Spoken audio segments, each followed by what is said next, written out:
खरं म्हणजे चाळीसगावच्या विकासाच्या प्रवासातील एक महत्त्वाचा आणि आनंदाचा क्षण आहे.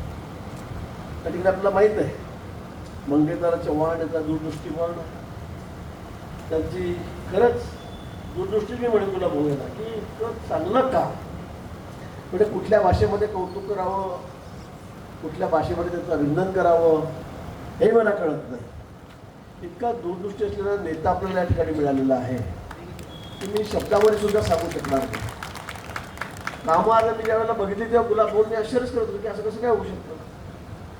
आता मी 35 वर्ष मला झाले, 5 वर्ष सरपंच, 40 वर्ष मला मी कॉलेज सोडल्यापासून निवडून येतोय. गुलाब भाऊ या ठिकाणी 5 टर्म त्याचे झालेले आहेत.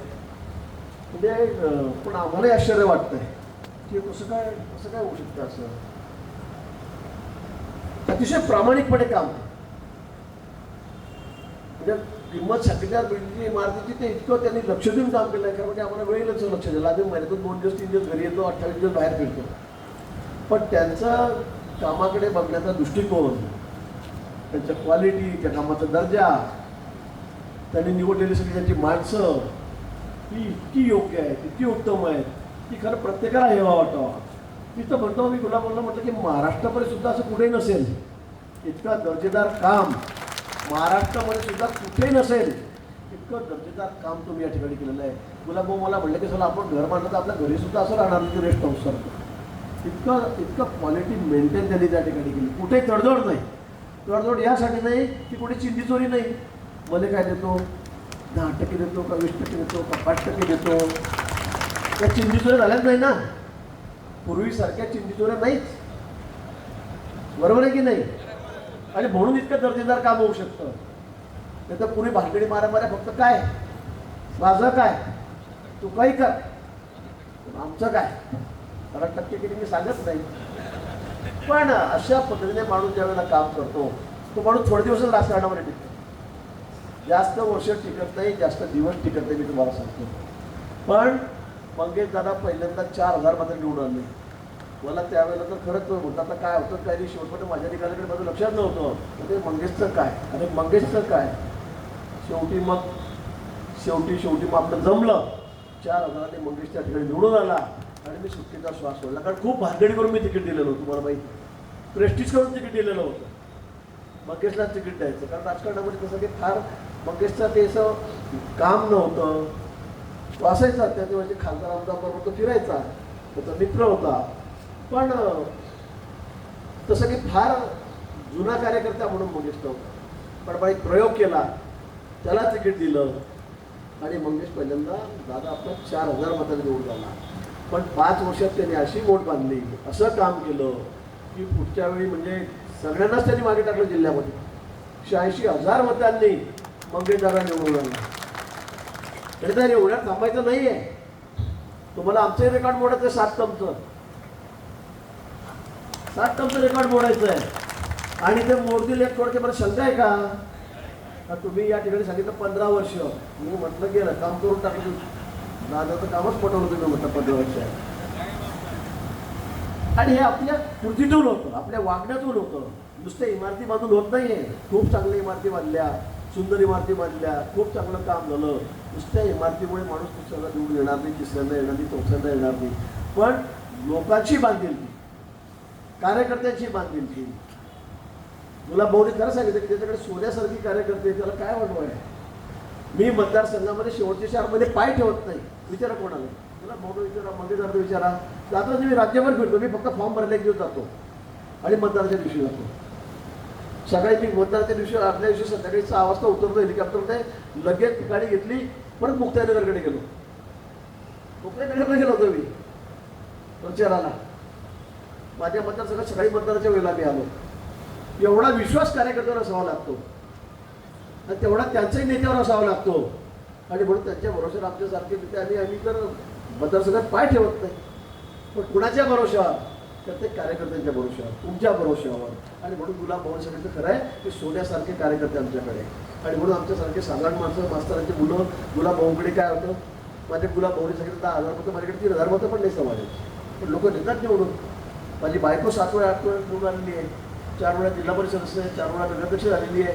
8 वेळा तिला निवडून दिलेलं आहे.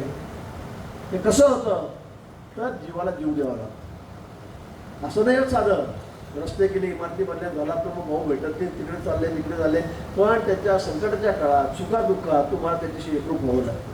त्यांना वाटलं पाहिजे माझ्यावर अर्ध्यारात्री संकट आलं तर माझा नेता या ठिकाणी तयार आहे, तो माझ्यासाठी धावू नये. पण आम्हालाही वाटलं पाहिजे की आमच्या काही अरेस्ट आलं तर आमचा कार्यकर्ता खंबीरपणे आमच्या पाठीशी उभा असला पाहिजे, तेव्हा सगळे जमतं. हे एकमेकाला पूरक आहे. नाही तर नेता हवेमध्ये कार्यकर्ता विचारा कामच करतोय तरी होत नाही, असं होत नाही. आणि म्हणून मला वाटतं मंगेश दादा या सगळ्या गोष्टीमध्ये खरा उतरलेला आहे, खरा उतरलेला आहे. आणि म्हणून मी खरंच म्हणते सांगतो की मंगेश दादा म्हणजे मी मंगेश दादा काय बघतो, दादाने सांगितलं की काही ठिकाणी असं असतं की हा पुढे चालला ना ओढ त्याच्या तंगड्या, हा कसा काय पुढे चालला ओढ त्याचे पाय, असं नाही आहे. मी मंगेश दादामध्ये या पक्षाचा या जिल्ह्यामध्ये उद्याचा नेता बघतोय, उद्याचा नेता बघतोय. आम्ही अजून किती दिवस आहोत, 7 टर्म झाल्या, अजून एक करू शकतो एखादी टर्म. आता वय मी सांगत नाही तर गुलाब परत टिप्पणी करतील की मी मोठा आहे का लहान आहे म्हणून. पण कुठे कुठेतरी आपण थांबलं पाहिजे, आपल्यालाही वाटलं पाहिजे. त्याचं सगळं मस्तातून जाईपर्यंत आपण नाही मीच मीच अरे काय मीच कशासाठी मीच, शेवटपर्यंत उठात नाही बसत नाही चालत नाही तरी मीच. अरे बंद करा हे नाही चालणार असं. आणि मग लोकांना ते कळायला लागलेलं आहे आणि लोक त्याचे उत्तर देत आहेत मतदान पेट्यातून आपल्याला. आणि म्हणून आपणही केव्हा थांबायचं पुढे थांबायचं हे आपल्याला कळायला पाहिजे. पण हे होत असताना थांबत असताना उद्याचं पक्षाचं भविष्य काय, ज्या पक्षाने आम्हाला एवढं मोठं केलं, आम्ही काहीच नसताना आम्हाला या ठिकाणी एवढी पदं दिली, 3-3 टर्म झाले, आपण आमदार त्या ठिकाणी मंत्री आहोत, 35 वर्षे आमदार आहोत. अजून काय पाहिजे. खरं गुलाब मोर्चाचा खरं आहे, पण हे होत असताना उद्याचं पक्षाचं भविष्य काय याचा विचार आपण केला पाहिजे. आपण कोणाच्या हातावर सुद्धा देऊन जाणार आहोत, कोणाकडे जबाबदारी सोपवणार जिल्ह्याची, हे आपण याचा विचार केला पाहिजे. आणि म्हणून मला वाटतं की अतिशय योग्य त्याच्यावर उत्तर असेल, माफक उत्तर असेल तर मला वाटतं मंगेश दादा आहे. मंगेश दादा अगदी पूर्णपणे सगळ्या सचोटीमध्ये उतरलेला माणूस. आम्हालाही हेवा वाटतो. मी 2-3 कामं पहिल्या म्हटलं का रे तुझी जी फाईल चालवली मला फोन करायला लावतो, म्हटलं माझी कधी फाईल घेऊन जात नाही म्हटलं. तू मी चिडलो त्याच्या, खरं सिरियसली चिडलो, कारण आम्हाला एवढा वेळच नाही आहे. आता ते भिंगरी असला पायासारखं त्यासारखा पळत राहतो इकडे तिकडे, एकेका दिवसामध्ये 5-5 अधिकाऱ्यांचे साहेब होतात, कोणाला शक्य नाही ते त्या ठिकाणी करतोय. आणि म्हणून हे सगळं शक्य होतं आहे. आणि म्हणून दादा सगळ्याच क्षेत्रामध्ये म्हणजे नुसतं इमारती बांधत नाही तर ग्रामविकास खात्यामध्ये मी असताना सगळा फायदा झाला उचलला. आता इरिगेशनमध्ये आपण या ठिकाणी आहे, या ठिकाणी वरखेड रोड आहे तर आपण आपल्या काळामध्ये मागच्या 14 वर्षामध्ये विक्रमी काम केलं, रेकॉर्ड झालं देशामध्ये राज्यामध्ये की इतकं फास्ट काम आपण पहिल्यांदा त्या ठिकाणी केलं. लायनिंगच्या बाबतीत तुम्ही बघितलं असेल, दादा म्हणजे म्हणतो लिकेज जास्त होतं त्या कॅनलमधून, तर लायनिंग करा, आपण लायनिंग मंजूर केली, लायनिंग त्या ठिकाणी त्यांना दिली. सगळ्यात मजाचं काम असेल ते आता आपण पूर्ण करतो. आणि सगळ्यात महत्त्वाचं म्हणजे बलून बंधारा, ज्याचं कौतुक अनेक वर्षापासून चाललं होतं, आम्ही त्याच्या मागे लागलो होतो. पण मला सांगायला अतिशय आनंद होतो की जवळपास 900 कोटी रुपये खर्च करून 900 कोटी रुपये खर्च करून आता आपण हे बंधारे या ठिकाणी बांधणार आहोत. तुमची भूक ही पाण्याची आहे, शेतकऱ्यांची आहे, ती कायमची आम्ही मिटवणार आहोत. तुम्ही पुढच्या किती पिढ्या तुमच्या दादांचं नाव घेतील की हा आमदार आमचा होता आणि याने हे काम या ठिकाणी केलेलं आहे, याने करून दाखवलेलं आहे. तुम्ही काळजी करून नका. पण 8 बंधारे गुलाब तुमच्याकडे मतदारसंघामध्ये आहे, पाचोऱ्याला आहे, धडगावला आहे, चाळीसगावला आहे. तुम्हाला मंगेश दादाने सांगितलं की 3 महिन्यामध्ये प्रशासकीय मान्यता, 3 महिन्यात होणार नाही, मी एकाच महिन्यामध्ये कामाची प्रशासकीय मान्यता आणि टेंडर काढतो. एकाच महिन्यामध्ये म्हणजे 2 महिन्याच्या आताचं टेंडर निघून जाईल. इतक्या वेगाने आपण या ठिकाणी काम करतोय. कारण शेवटी गुलाब भाऊनी सांगितल्याप्रमाणे तळं राखेल तो पाणी चाखेल. शेवटी हा जिल्हा आपला आहे, त्या जिल्ह्याने आपल्याला एवढं डोक्यावर घेतलं आहे. सगळेचे सगळे आमदार आपले, वर्षानुवर्ष सगळे खासदार आपले जोडून येत आहेत. मग आमची काही जबाबदारी आहे, आमची जबाबदारी आहे की तुमच्या ज्या मागण्या असतील नसतील, पण शेवटी शेतकऱ्याला पाणी मिळालं तर त्याला मला वाटतं जीवनामध्ये दुसरा त्याचा आनंदच नाही आहे. त्यापेक्षा दुसरा आनंदाची गोष्ट त्या आयुष्यामध्ये नाहीच आहे. आणि म्हणून आपल्याकडे खातं आहे तर त्याचा उपयोगसुद्धा आपण करून घेतला पाहिजे असं मला या ठिकाणी वाटतं आहे. आणि म्हणून आपण काळजी करू नका.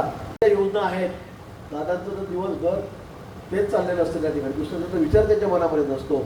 आणि म्हणून ज्या ज्या आपल्या योजना आहेत, ज्या जी आपला निधी आहे त्याच्यामध्ये आम्ही कुठेही कमी पडणार नाही, कुठेही कमी पडणार नाही.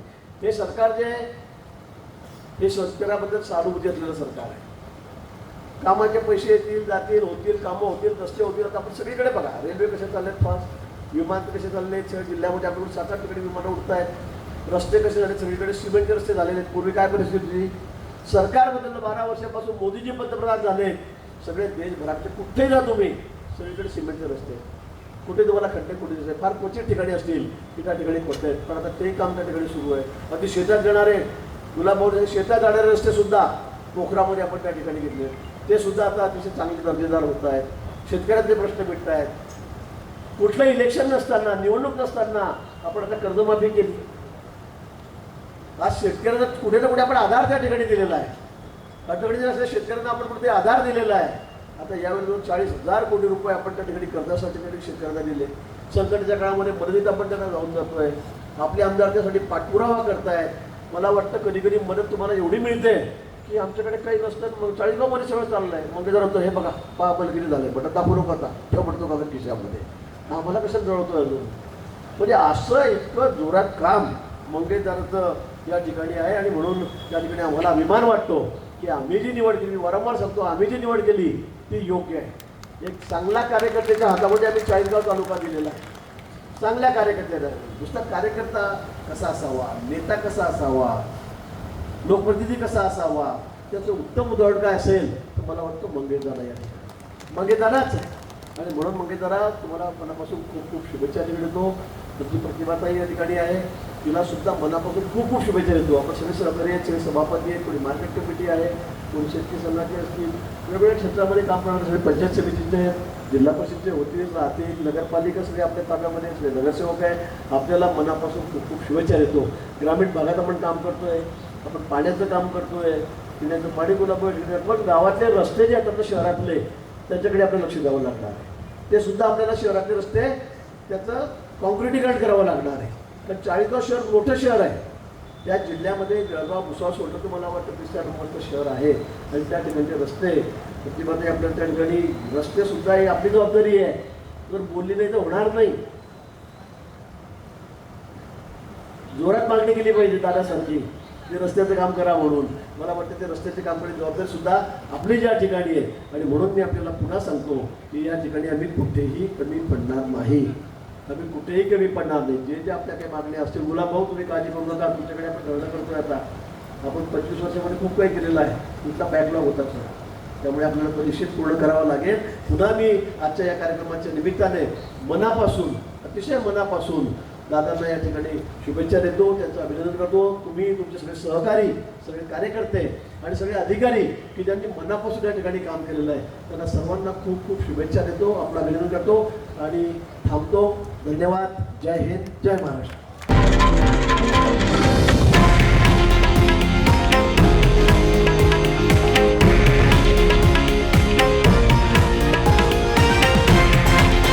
हे आहे देशातील नंबर 1 न्यूज नेटवर्क आणि आपण पाहत आहात TV9 मराठी, एकमेव.